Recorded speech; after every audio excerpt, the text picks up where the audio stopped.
This is Ellen Pangarliotas, and we're doing a knitting fundamental class.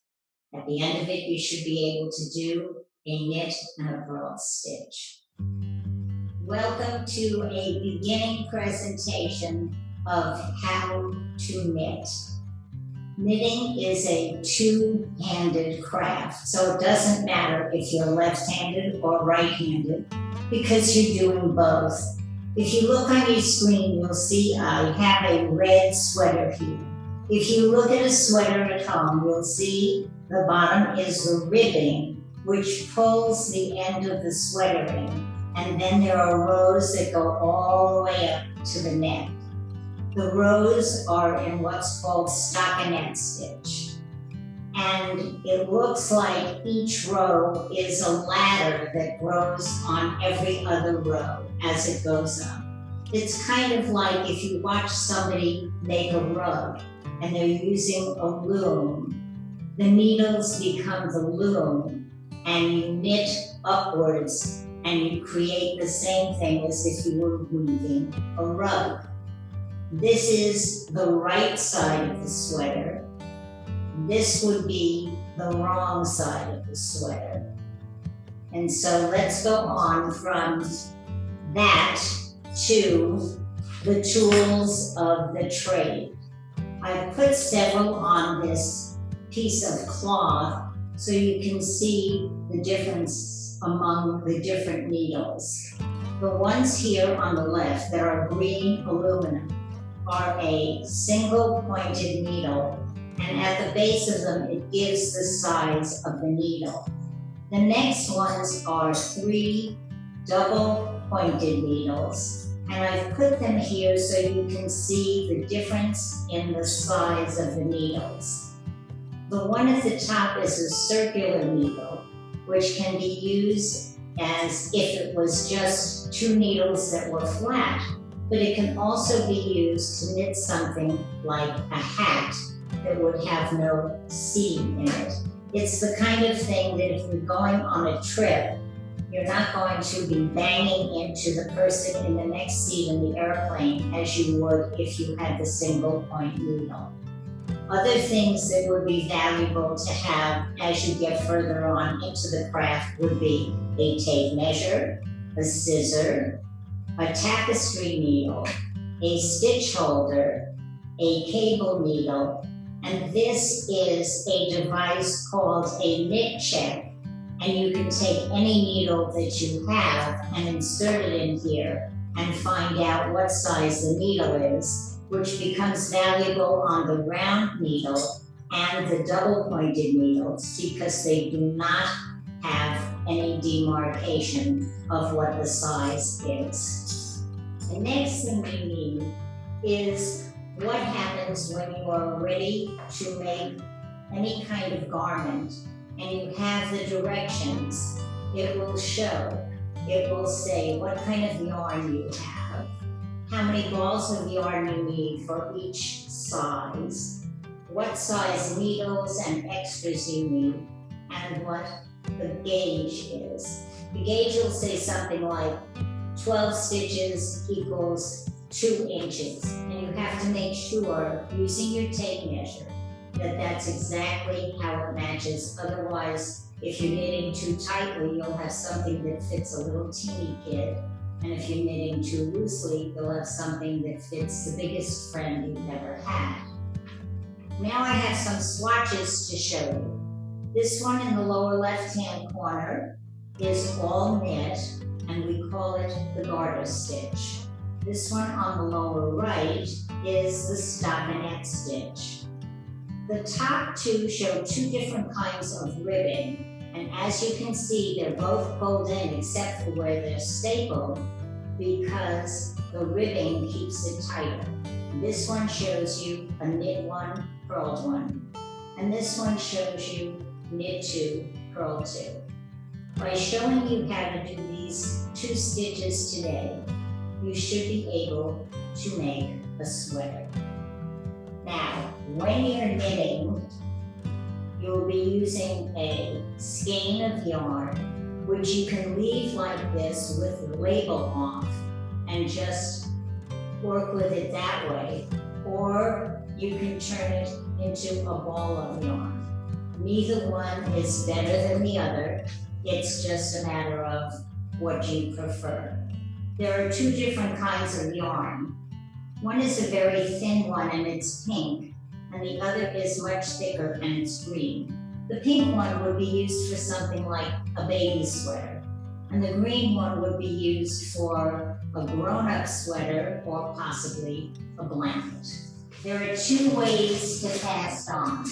Regardless of the way you cast on, you have to start with a slip stitch. I've already set up my slip stitch, and the two ways that I'm going to show you how to knit the stitches is, this one is where you knit the stitches on, and the other one will be where you use your finger as a needle, and that helps you put the stitches on. If you look at the needle, it has a loop, which we discussed with the sweater, or a stitch. When you're doing a knit stitch, you're going to bring the second needle through the outside of the stitch, and then you will take the yarn and you will wrap it around the back needle, come up the needle, and pull the stitch through. With this method of casting on, you will then take that stitch and put it on your left-hand needle and go into that stitch from underneath it. Bring the needle around the back, bring it through, slide it to the first needle, and at this point, you have 3 stitches. We will now continue until we have 16 stitches, because if we did more than that, you would be totally bored with this whole presentation. So I'm bringing the yarn behind the needle, pulling it through, transferring it to the first needle. There are now 4 stitches. Again, go into the back, pull it through, bring it to the first needle. There are now 5 stitches. Go into the front, wrap the yarn around, pull it to the end of the needle, bring it to the first needle. You now have 6 stitches. The magic is to try and make it so that the stitches are not that tight, so when you go to knit the second row, it's almost impossible to do. Okay, let's try stitch number 7. Go around the back, pull it through, bring it to the first needle. Again, go front, around the back, pull it through, transfer to the needle. You now should have 8 stitches, 7 stitches on the needle. Okay, another one, go around the back, pull it through, and there's now 8. Maybe we'll just do 10 since we're doing 2 different kinds of casting on. Around the back, pull it through, transfer the first needle, and 1 more gives us 10.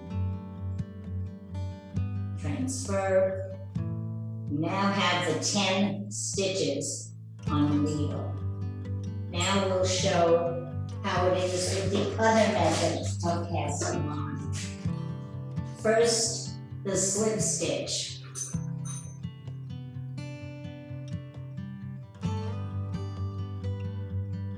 Which I had done in advance.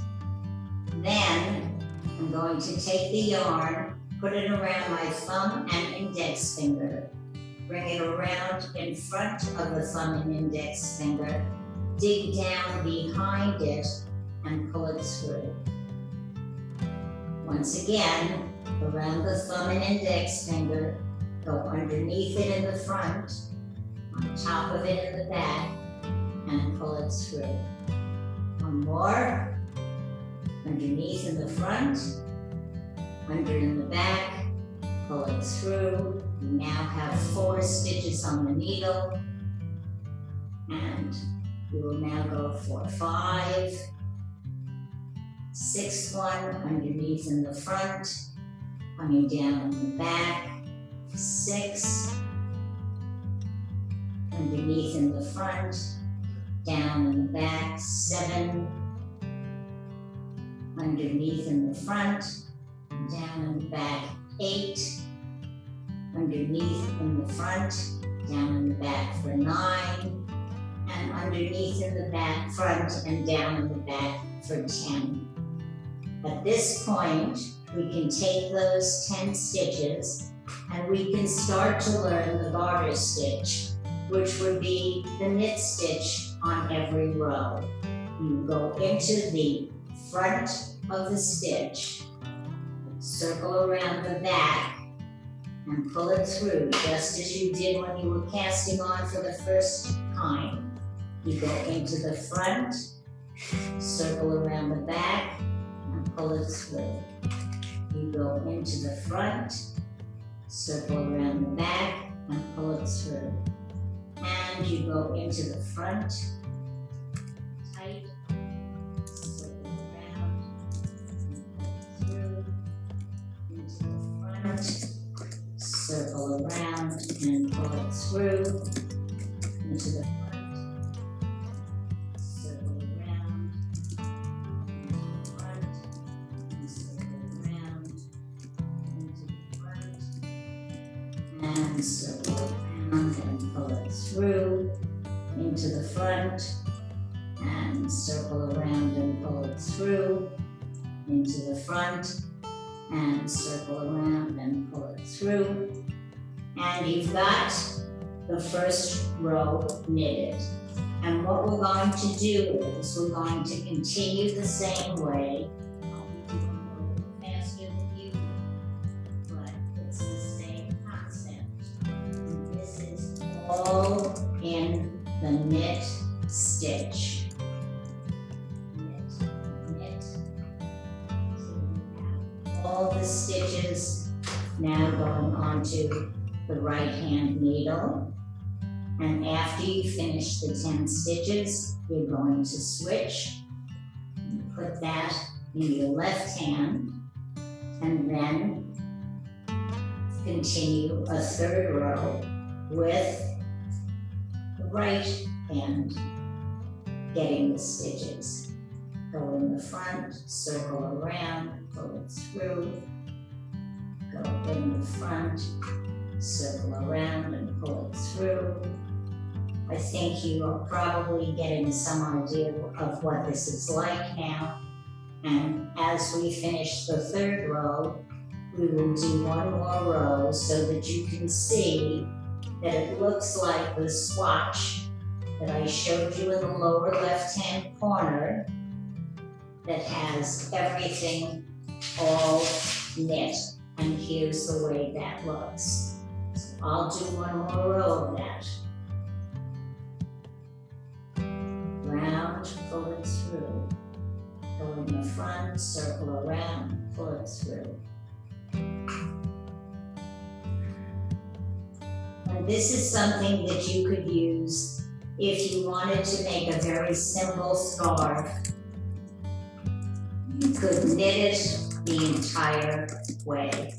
Of course, the stitches will probably not be wide enough for a scarf, but you can get them. Next thing to show you will be how to make a purl stitch and how to do a row of knit and a row of purl. When we did a knit stitch, if you recall, you took your needle, you put it on the outside of the loop, you brought the yarn around the back and you pulled it through. You put the outside of the needle and the outside of the loop, circled around and pull it through. When you do a purl stitch, you go into the back of the stitch and bring the needle to the front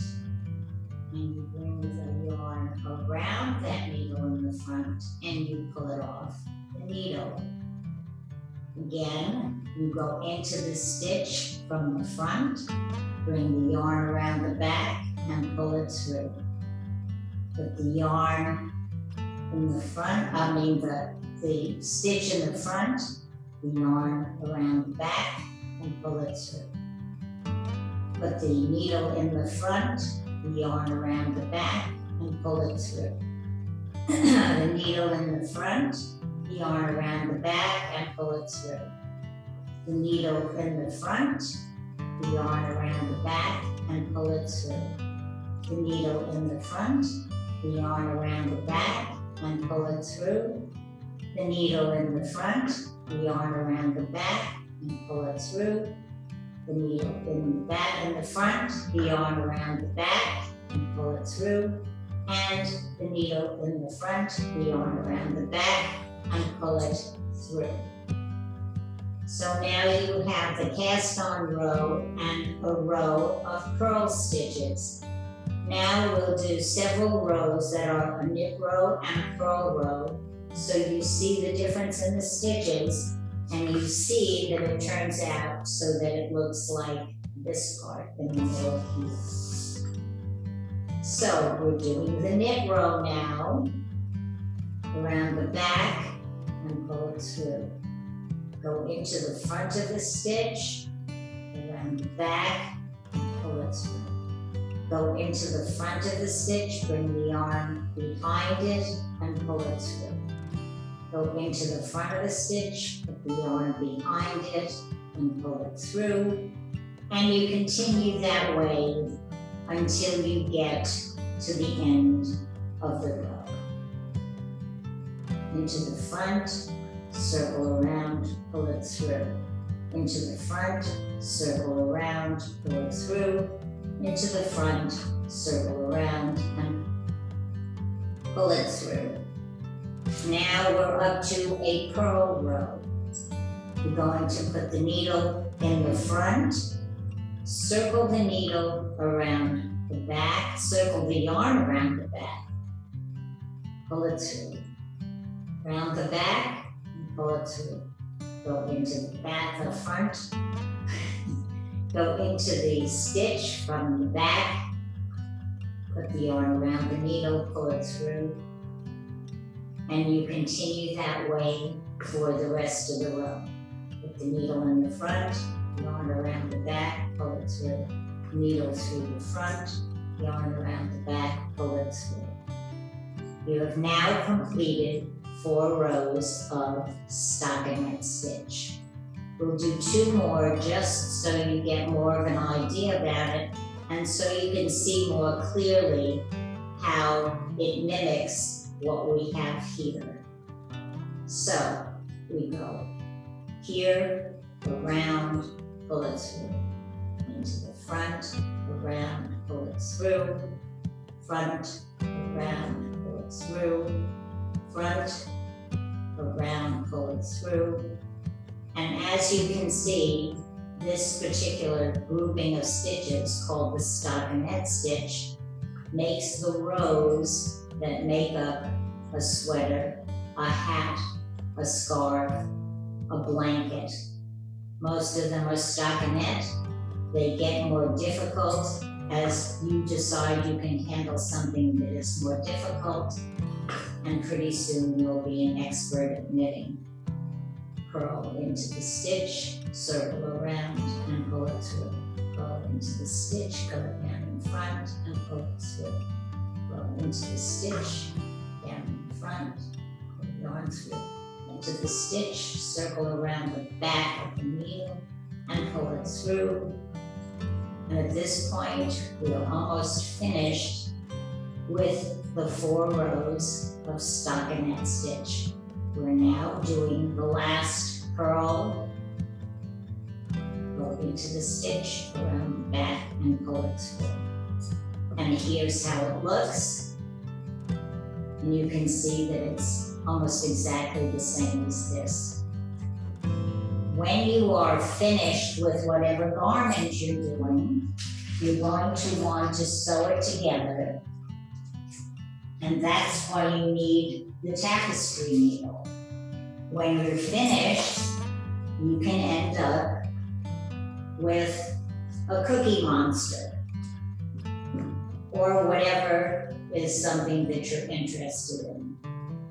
The Savvy Seniors has now started a charitable arm, and we are doing knitting for 2 different charities. One is Operation Gratitude, where we're making hats and scarves. The other one is My Bag, which gives bags to children who have been in accidents or children who are going into foster homes, and we're doing hats and scarves for that. So look for the opening of the senior center, and we should be doing many classes there once again, and one of them will be a knit class. Thank you for attending. It was my pleasure.